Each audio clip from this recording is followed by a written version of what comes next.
প্রভুকে দেখার অনেক ইচ্ছা হয়েছে। ওগো প্রভু, আপনি আমাকে কি দেখতে আসবেন না প্রভু? মহামণি, মহামণি, মহামণি বাড়ি আছো মহামণি? হ্যাঁ প্রভু, আপনি এসেছেন, আমাকে শত শত আশীর্বাদ করুন। দীর্ঘজীবী হও। ওগো মহামণি, বলুন প্রভু। আমি এসেছিলাম ধর্ম প্রচার করতে কৈলাসনগর। সেখানে আসা মাত্র আমার শরীরটা বড্ড ক্লান্ত হয়ে পড়ে, তাই তো মনে মনে স্থির করি কোথায় গিয়ে একটু বিশ্রাম করব। ঠিক আছে প্রভু, তাই তো আপনি আসেন। আমি তোমার বাড়িতে এসেছি। তুমি আমাকে একটি শয্যা পেতে দাও, ঠিক আছে আমি প্রভু। বিশ্রাম করব। আপনাকে আমি শয্যা পেতে দিচ্ছি, আসেন প্রভু।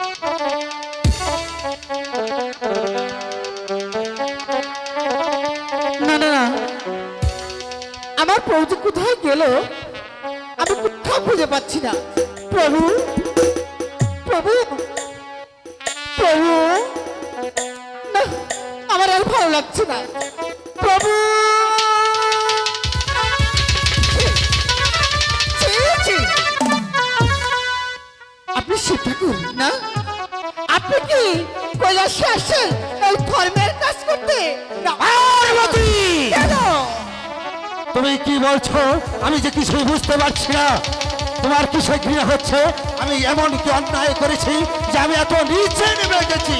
আপনি তো বুঝতে পারবেনই না। আমি যদি আপনার সাথে না আসতাম এই রাধা কৃষ্ণর মিলন কখনো দেখতে পারতাম না। পার্বতী! কেন কিসে রাধা কিসে কৃষ্ণ আমি যে কিছুই বুঝতে পারছি না।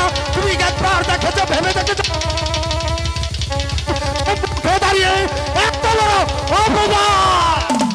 আপনি আমাকে যে শাস্তি দিবেন আমি মেনে নিব। তার আগে বলুন এই মেয়েটিকে। পার্বতী, তুমি এই কথা আগে জিজ্ঞেস করলে বুঝতে পারতে এই নারী আমার কি সম্পর্ক রয়েছে। তুমি এই নারীকে একটিবার জিজ্ঞেস করে দেখো এই নারীর সাথে আমার এমন কি সম্পর্ক রয়েছে। বলো মেয়ে, তোমার কি পরিচয় সত্যি করে বলবে। ওগো মা, আমি যে আপনার সেই ছোট্ট মহামণি। কি বলছিস? হ্যাঁ গো মা, সত্যি আমার সেই ছোট্ট মহামণি। হ্যাঁ গো মা। না না না, আমি যে অনেক ভুল করে ফেললাম প্রভু, আমাকে ক্ষমা করে দেওয়া যায় না প্রভু? ওগো পার্বতী, তুমি একবার ভেবে দেখেছো তুমি একজন নারী, সেও একজন নারী।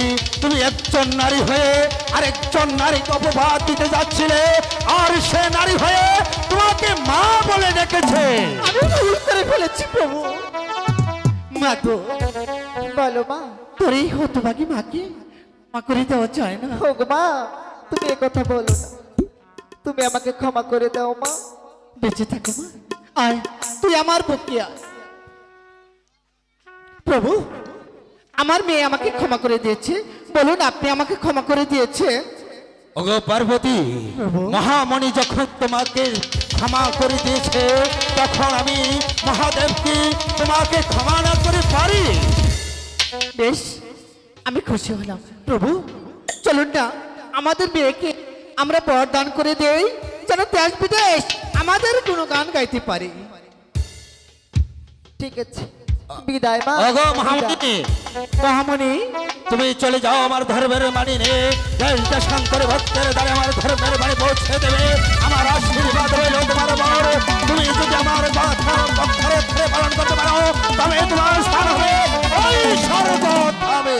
প্রভু চলুন না আমরা আবার দরাদামে চলে যাই, আর আমি বিলম্ব আর এই নয়। কলসে থাকবো না। আর বিলম্ব নয় পার্বতী, এই মুহূর্তে তোমার অন্তরাকি বন্ধন করে আমার পুষ্পরথ সহ আমি তোমাকে এই মুহূর্তে নিয়ে দেবো সেই পঞ্চপুর শহরে। চলুন প্রভু।